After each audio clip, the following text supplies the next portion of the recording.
traces. L'actualité en France, la question du foulard islamique pourrait être relancée.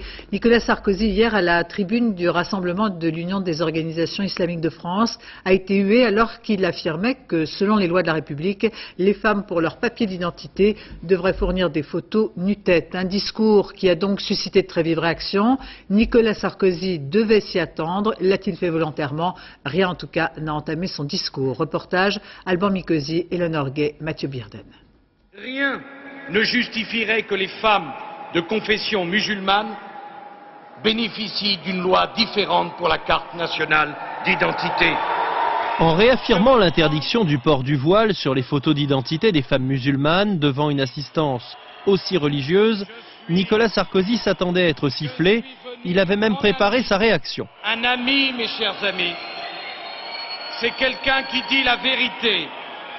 Ce n'est pas quelqu'un qui se laisse impressionner parce qu'une minorité proteste dans une salle.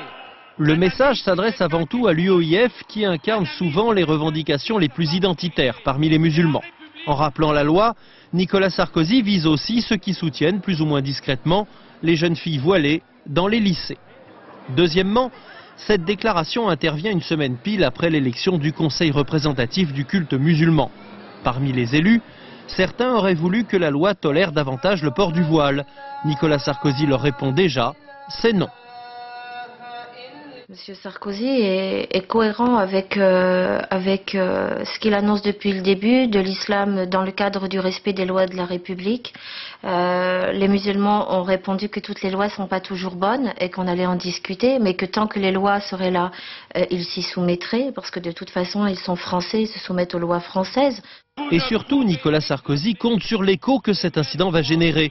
Une immense majorité des musulmans français ne pratiquent pas et elle se passera volontiers d'une querelle de religion. Et puis l'opinion publique partage très largement son avis. Ouvrir soi-même ce débat sur le foulard islamique, c'est une bonne manière d'en fixer les limites.